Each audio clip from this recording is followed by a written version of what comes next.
ముందుగా మాట్లాడే సబ్జెక్ట్ అంటే నెయ్యి.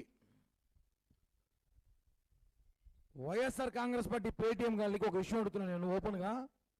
నెయ్యి ఎలా తయారు చేస్తారు? ఇది నెయ్యి, ఇది నెయ్యి, ఒరిజినల్ నెయ్యి. ఇది పాలతో చేస్తారు. ఇది పాలు, ఇది పాలు. ఈ పాలతో చేస్తే నెయ్యి అవుతుంది. దీంతో చేస్తే ఏమవుతారు? ఇది chemical, palm oil, chemical, synthetic oil రకరకాలు వేసి కలుపుకొని తీసుకొచ్చామంతా ఒక షెడ్కి వెళ్ళి.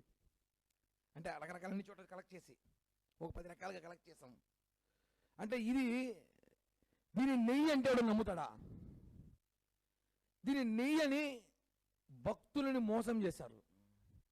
20 కోట్ల లడ్డు తయారు చేశారు దీంతో, ఈ కెమికల్తో చేయాల్సింది దీంతో చేశారు. ఇది దీంతో పాలతో నెయ్యి చేస్తారు. ఇది దేంతో తయారు చేస్తారు తెలుసా? చదువురాని మూర్ఖులు ఉంటారు వైసీపీలో. ఆ మూర్ఖుల కోసం ఒక యాప్ ఉంది, చాట్ జీపీటీ అనేసి. ఆ యాప్లో వెళ్ళి కల్తీ నెయ్యి ఎలా తయారు చేయాలని చెప్తే ఒక పెద్ద పేజీ వస్తుంది, ఇలా 3 పేజీలు.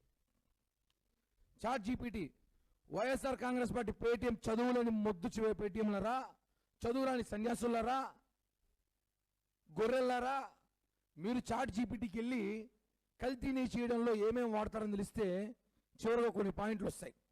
10% లోపు జంతువులు కొవ్వు కలిపితే కనపడదు అని చెప్పి దాంట్లోనే ఉంది. అది కూడా సిట్టు విచారణలో కూడా వాళ్ళు ఇచ్చారు, మెన్షన్ చేయండి. చూడండి, బ్రీఫింగ్ చూపిస్తున్నా. ఇది చార్జ్ షీట్లో 210వ పేజీలో ఉంటుంది. మొత్తం 219 పేజీల్లో చార్జ్ షీట్ 210వ పేజీలో ఉంది. ఈ మరి 10% లోపు ఉంటే కనపడదు, కానీ అది మిక్స్ చేస్తే కానీ ఇలా తయారు కాదు, అలా జంతువు కోల్ మిక్స్ చేస్తే తయారు కాదని చెప్పి చార్జ్ షీట్లో ఇచ్చేసారు ఓపెన్గా. ఇది జరిగిన వాస్తవం. ఇది కూడా తెలియకుండా మొద్దులు